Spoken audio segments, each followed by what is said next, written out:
I recently got a really good question asking, how would you pursue a career in accounting if you already graduated without an accounting degree? This is a great question. So in this video, I am going to explain what I would recommend that you do if you want to work in accounting, but you don't have an accounting degree. I do want to be upfront though, it is much easier to get an accounting job with an accounting degree. However, if you don't have one, it is still possible. You just need to go about it strategically. The first thing you need to do if you don't have an accounting degree is emphasize transferable experience. Ask yourself, do you have a bachelor's degree? And what is your major? If you were a finance major, you can absolutely still apply for entry-level accounting positions.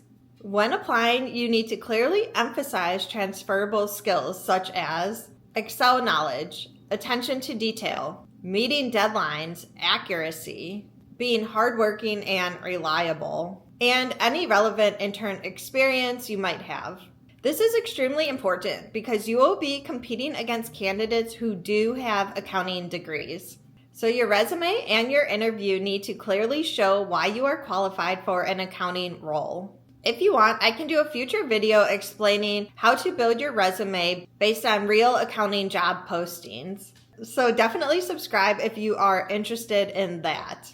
Now, if you are not a finance or accounting major, that does not mean you can't get an accounting job, but the way you will go about it will look a little bit different. Most people without an accounting degree are not going to jump straight into a staff accountant role, and that is okay. What matters most is getting your foot in the door and building transferable experience. The most common and realistic entry points are going to be accounting adjacent positions, such as accounts payable, accounts receivable, billing analyst, and payroll. I know some people may get discouraged when they hear this and think that is not an actual accounting position, but this is not the end goal. This is just a way to get our foot in the door and get started. From a hiring perspective, these roles are incredibly valuable because they show you can work with numbers, follow processes, meet deadlines, operate in a professional business environment.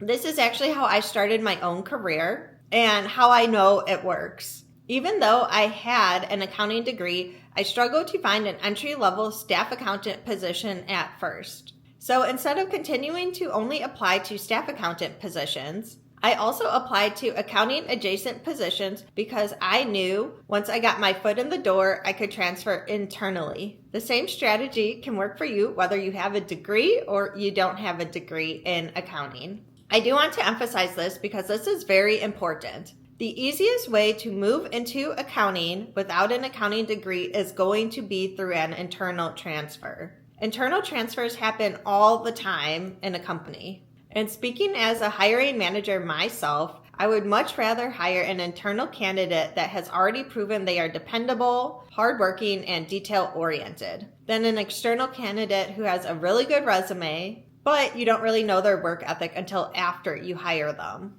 In fact, I recently filled a staff accountant position with an internal transfer who did not have an accounting degree, and they are doing phenomenal. They interviewed alongside recent college graduates with both accounting degrees and finance degrees, but I ultimately chose them because they were an internal candidate, they had a strong recommendation from their manager, they were professional and friendly, and they came from an accounting adjacent role that required a high level of attention to detail. Those qualities mattered much more to me because I knew I would be able to train them on how to do the role. Benefits of being an internal transfer include you are able to build relationships with the accounting team. You can let the hiring managers in accounting know that you are interested in a staff accountant position. You can try to take on accounting related tasks in your accounting adjacent role. And you have internal knowledge of the computer systems the company is using, the company's culture, and the company's goals. You are also able to position yourself well for when accounting positions do become available. In addition, you can take on accounting courses while you are working in your position, and oftentimes employers have a tuition reimbursement program which will help you pay for your courses as well, and can significantly reduce the cost of going back to school. This is something a lot of people don't realize, By the time someone gets an interview with the hiring manager, it is assumed that everyone who is being interviewed is capable of performing the job. Therefore, what differentiates the candidate that gets hired is much more going to be based on their soft skills than their hard skills, such as attention to detail. For accounting, this is critical. Work ethic, professionalism, reliability, ability to meet deadlines and handle pressure, team fit, and are you easy to get along with and friendly. The interview is not about proving you are smart enough at this point. We already think that you are competent. It is about showing that you are someone that the team and the hiring manager would want to work with. Accounting can be taught. What cannot be taught is whether someone is hardworking, has great attention to detail, I'm reiterating that again, is a friendly team player, and cares about their job. I've hired both people with accounting degrees and people without accounting degrees. Now let's talk about education, because this is where people tend to overthink things. You do not automatically need to go get a second bachelor's degree in accounting. What I would recommend doing, however, is taking the courses necessary to become CPA eligible in your state, if your long-term goal is to stay in accounting. This will help you build foundational accounting knowledge, show commitment, strengthen your resume, and be more promotable.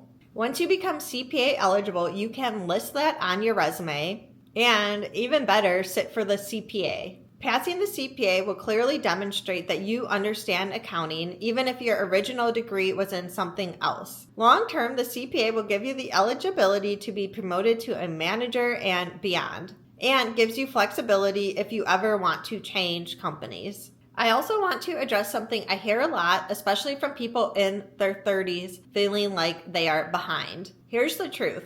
In the business world, no one can ask you your age. They are not allowed to. Hiring decisions are based on whether you can do the job and whether you are professional, dependable, and coachable. In many cases, people with real work experience actually have an advantage, because they already understand how to operate in a business environment. If I were starting over today without an accounting degree, here are the steps that I would do. I would apply for an accounting position like AP or AR. I would get into a company and work really hard. I would build relationships with the accounting team, take targeted accounting courses, and position myself for an internal transfer. It's not the fastest path, but it is a path that actually works and will allow you to achieve your goal of being an accountant. By taking these steps, you are positioning yourself for a very stable and profitable career. And the sooner you start, the sooner you can move into senior roles and eventually earn 6 figures. If you are watching this video and feel discouraged because your path hasn't been linear, I want you to hear this. Not having an accounting degree does not mean that you can't be an accountant if that is what you want to pursue. What matters most is making a decision to start and not quitting on yourself. If you have any questions about accounting careers, career switches, or the CPA, leave them in the comments. Many of my most recent videos have been directly coming from your questions. And if you like this video, definitely consider subscribing to my channel.